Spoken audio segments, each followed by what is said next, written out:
চমৎকার। মহারাজ যে কি আয়েশ করে শুয়ে আছে, কোনো চিন্তা নেই, ভাবনা নেই। তা লাট সাহেব, এই যে আয়েশ করে শুয়ে আছেন, বাড়ির কাজগুলো কে করবে? বাসন মাজা, ঘর পরিষ্কার করা, রান্না করা, এগুলো তো আমি করব না। হ্যাঁ, আপনি তো ঠিকই বলেছেন। আপনি কেন করতে যাবেন? বাড়িতে কাজের লোক আছে, কাজের লোক করবে। আমি কাজের লোকটাকে বাড়িতে আসতে বারণ করে দিয়েছি। একটা পুরুষ মানুষ হয়ে যখন বাড়িতে খেয়ে দিয়ে ঘুমোচ্ছে, তখন ফালতু পয়সা খরচ করার কোনো মানই হয়। আজ থেকে বাড়ির সব কাজ তোমাকেই করতে হবে, না হলে অন্য উপায় তুমি দেখে নাও।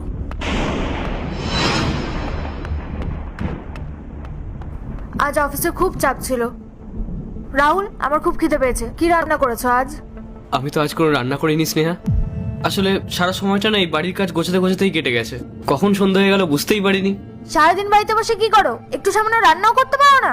আমি সারাদিন বাইরে খেড়ে ঘুরে আসি, আর এখন বাড়ি এসে আমাকেই সামলাতে হবে? তোমার কি একটু লজ্জা করে না? একটা স্ত্রীর টাকায় বসে খাচ্ছ, আবার তার কাছে আবদার করছো? হ্যাঁ মা, তুই ঠিকই বলেছিস।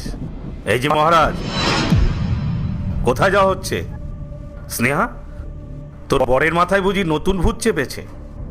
আমি এই বাড়ি ছেড়ে চলে যাচ্ছি। মানে এই অবস্থায় কোথায় যাবে? পকেটে তো একটা টাকাও নেই, কি খাবে?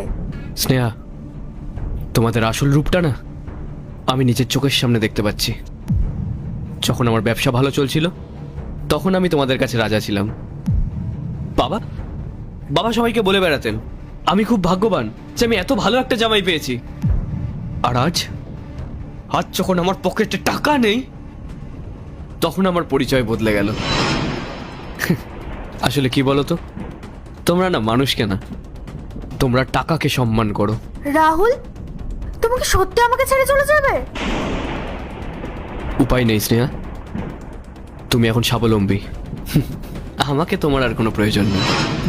আর এই অপমান সহ্য করে তোমার টাকায় বেঁচে থাকার চেয়ে না একা লড়াই করে থাকা অনেক ভালো, অনেক সম্মানের। যেদিনকে আমি আমার পায়ের তলার মাটি আবার ফিরে পাবো, সেদিনকে হয়তো আবার আমি ফিরবো এখানে। তবে হ্যাঁ, তখন তোমরা আমাকে আমার ওই অবস্থার জন্য না, আমার ওই লড়াইয়ের জন্য সম্মান করবে। ভালো থেকো। রাহুল, রাহুল!